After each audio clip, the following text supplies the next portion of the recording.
it's a fun world we live in. And am I upset that George Santos got kicked out of Congress? A little bit, because the show's over. Was I surprised that he immediately got a movie deal on HBO? No, I'm not. No, I'm not. No, I'm not. Am I surprised he's on Cameo? A little bit.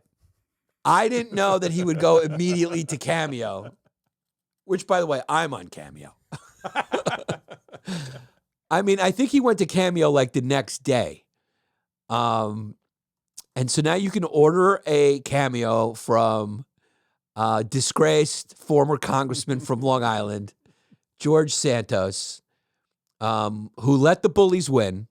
The bullies did win. They bullied him right out.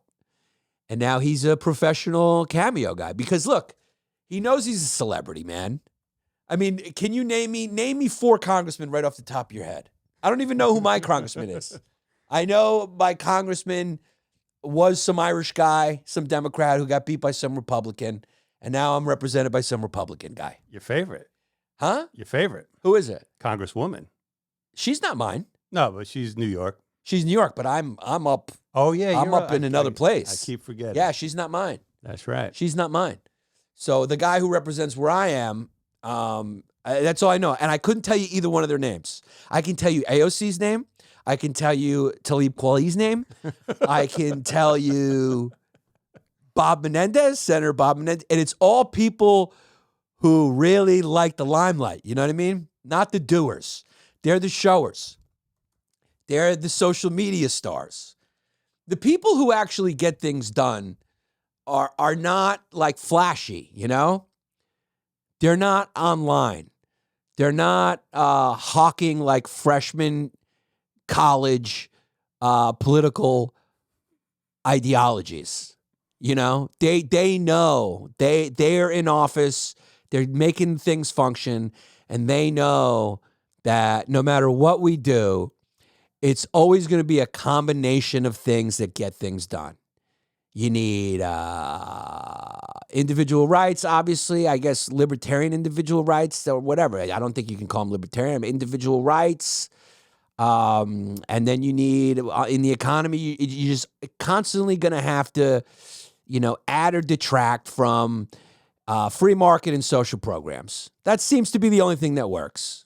I don't think one is going to work, and I don't think all socialism is going to work, and I don't think all capitalism is going to. You got to balance. Oh, we need a little more stimulus. Okay, we go like this. Otherwise, there's just like nothing for anyone to do, and you're living in a utopia where like you don't need legislators, you don't need economists, you don't need any of this. You just go, we're going full laissez-faire and just to see what happens. We're going to see what happens in Argentina, because I think the only place on the globe that had anything close to a libertarian paradise was Hong Kong, which is no longer theirs. It's no longer the libertarian paradise it used to be. I think you can argue maybe America during the Industrial Revolution was pretty laissez-faire. That didn't turn out great. Had the stock market crash, and it's common sense to know that when you cut any ideology with human nature, you're going to have a mess, because human nature is complicated. Personalities run the gamut, and some people just like to steal. You got 2 types of thieves. You got your weasels and your hyenas. Your weasels hope to not get caught. They steal under the cover of darkness, and they hide. And then you got your maniacal egomaniacs who just feel entitled and think it's theirs, and boldly steal under the paws of another predator and challenge you to confront them. Those are your 2 types of thieves. And they exist, and they always will exist, because it's part of the human condition. So how do you reconcile that with a political ideology? You can't. You're going to need police. There's going to be people doing crime, because if the only thing that causes crime is poverty, let's just give everyone $100. If Andrew Yang could just get into office, do you think crime will end? No, because people like to have fun. And doing crime is fun. When I look back at some of my best memories as a child, stealing X-Lax out of the fucking Nia Guards was exhilarating. You stole X-Lax? I stole X-Lax because it was chocolate. It's exhilarating. You ever cheat on a girlfriend? you know, it's exhilarating. Are people going to stop? You know, some people's dicks get hard when they rob. I had a person tell me that once, that they stole something out of the store and they got an erection. Has nothing to do with them being poor. That's a weird kink. It's a weird kink. I don't think he knew about it until he stole, and he just got so excited, you know. You know, Italians, for example, they just like crime a little bit, right? That's mafia. They just kind of into it. It's kind of in there, robbing a bank. Like Paul Verzi says his fantasy is to rob a bank. He says it's his fantasy. He doesn't know why. He just wants to rob a bank. You know? I mean, let's look at the kid on the Memphis Grizzlies. Ja? Yeah, Ja Morant. Is it because he's poor that he likes to show off guns on the Instagram and, you know, talk like a gangster and stuff like that? Is it because of his upbringing? We know it's not. He's got great parents, you know, supportive parents. Some people just are either impressionable or they just are into it. They're just into it. I remember I knew a kid in high school whose father was like a massive celebrity. Couldn't get more famous. He couldn't be more rich. And he just loved crime. He'd get arrested. He'd slash. You know, it's just, some people like it. Some people like it. There's some, just like there's some people who like to have a lot of sex. There's some people who are prude. I mean, it's just, it makes the world interesting. So you're always just going to need like a combination of solutions. There's never one solution. Anytime someone's pitching me an all-inclusive solution, I know it's going to be shit. Just like when you go to an all-inclusive resort. It's going to be shit. It's a buffet, baby. It's shit. The quality's not going to be great. You want quality, you got to pay for it. You know? So we need our George Santoses. Was he poor? Is he poor? No, he's a compulsive liar and he's a sociopath. The funny thing about George Santos is it came down to him being one of the only people where they just kept uncovering lie after lie. It got to the point where they go, okay, there's nothing that's true about this guy. And he got booted out. He got booted out by the GOP, by the House Republicans booted him out. He was trying to take people down with him, too. I mean, that's what you got to do. You can't go down. You got to go down kicking and screaming. Yeah, he was going down swinging. Yeah, imagine one day you wake up, you got your own office. You got your own office on Capitol Hill, and then the next day you're at home in your underwear doing cameos. And so many of those cameos are just going to be making fun of it, like people getting them. Yeah. But he's going to make a lot of money on Cameo because guess what? I'm getting one. If you don't think we're getting a YP hour, you don't think I'm investing $300 in George Santos promoting the Yannis Pappas Hour, where I say, I want to give a shout out to my favorite podcast, the Yannis Pappas Hour, where I've always been supported and believed. I appreciate your support. Here's his cameo that was ordered by Representative Fetterman. The lumberjack. The lumberjack. You may know him from his Carhartt attire. He ordered one from George Santos and forced George Santos to talk about one of our other favorites, Bob Menendez, who had gold bars in his... Dude, nobody has any principles anymore. Everyone is grabbing whatever chunk they can get left of this dying empire. We're at the point now where a congressman or senator, I can't remember, we're going to find out, just sincerely, he earnestly suggested that we make the migrants become military in order to gain citizenship. Like, we give them citizenship, but we need them to fight because we don't have any military. We don't need military. We got bombs. Everyone gives Obama a bunch of shit for bombing everywhere, but you have no choice. When you got soldiers who got cell phones and, Diet Coke and Pizza Hut, who the hell wants to fight? They're not fighting for anything. We're spoiled. We don't got soldiers who are willing to sacrifice for heaven. They're like, we got it right here. You know? I don't care what your religion is.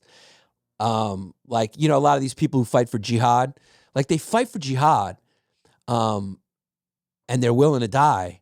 I don't think so much for the virgins and all that. I think a lot of it is because they're poor. You can get poor people to fight because then you believe in heaven. Like, you know, you can't get Saudi Arabians to fight right now. No. They don't want to fight. That's why they're, you know, they're going like, yeah, Israel's bad, but they're like, we're not going to do anything about it because they're loaded. Once you're loaded, you don't want, once you get a taste of the good life, you don't want to go to war. I remember there was that lip service when Russia and Ukraine broke out, and there was like all these famous boxers were like, we're going to fight. You know, the Klitschko brothers, the other guy who's like he's a littler guy. He's really good. His name is escaping me. And there was all these pictures in military fatigue. And then I just saw he like had another fight recently. Like they're not really going to go to the front lines, you know? They're poolside in Vegas. They're poolside in Vegas. They probably took the pictures of them in camouflage poolside in Vegas. Well, one of the Klitschko brothers, I think, is the mayor of Kiev. So maybe, you know, maybe he's involved. But, you know, he's not on the front line. They're never on the front lines. I don't buy that Alexander the Great was on the front lines. I just don't buy it. I think the scribe writes that down. But, you know, you die on the front lines. It's like a human meat factory. You know, I think he's on a horse in the back with binoculars. That's what I think. So here is George Santos's cameo. We're going to hear it. I'm watching it for the first time. So this is as exciting for me as it is for you. Hey, Bobby. Look, I don't think I need to tell you, but these people that want to make you get in trouble and want to kick you out and make you run away, you make them put up or shut up. You stand your ground, sir, and don't get bogged down by all the haters out there. Stay strong. Merry Christmas. How did he get one vote? How did anyone? Dude, it's Long Island. I think he just hit the buzzwords. Right. You hit the buzzwords in Long Island. I mean, Long Island is like it's like Arkansas. I mean, you just got to hit the buzzwords. He was probably like, we're going to get rid of all the illegals. We're going to build a border. We're going to get rid of commies. And that's really it. And he's got the accent. Yeah, MS-13 is a thing of the past. And that's it. Nobody's going to be able to dress. Everyone's got to wear jeans that have way too wide of a leg and dress shoes. Everyone's going to get their eyebrows tweezed. And everyone's going to order in either pizza or Chinese in their cul-de-sac. And people in Long Island were going like, that sounds great.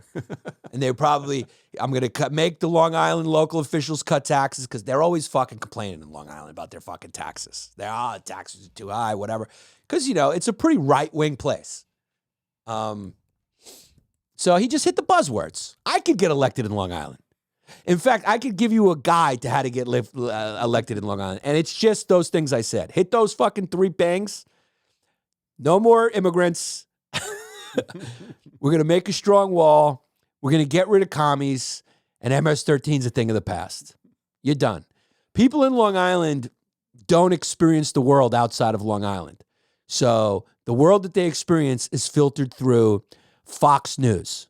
So you just hit all of the things on Fox News, the things that they scare you about, that's it. You just go, California is a liberal cesspool. They show you one image of like homelessness on the streets of San Francisco, and then the Long Island brain goes, that's all of California. And then they never will ever enjoy California. Let me tell you something about California. LA may not have any water, but California is one of the most beautiful places you'll ever go with one of the strongest economies going. It's got wine country. It's got, I mean, San Francisco, outside of that block, is a pretty dope, you know, dope city. It's not just all one thing happening, right?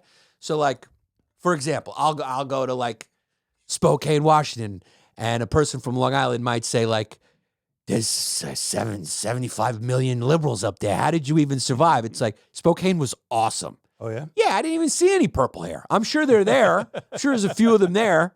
You know, it's like going, like, Long Islanders are scared of New York. They won't even come to New York City because they turn on the TV and they're like, crime here, crime there. I'm in New York City all the time. Yes, if you're hanging out in 42nd Street, it's pretty bad. But if you're down at Soho going to one of the best restaurants in the world, you don't feel it, you know. But Long Island, it's very cut and dry. It's all one thing. And George Santos just went up there and he said, New York's a liberal cesspool. California's full of gender changing queer commies. And never mind the fact that I was the drag queen and I'm gay. You just hit the buzzwords and you win. And that's how he got into office. Because they don't want to know, those people don't want to know the truth. They don't want to hear that it was great. They don't want to hear that California's great. They want to believe that what they heard on the TV is true. So you play that game.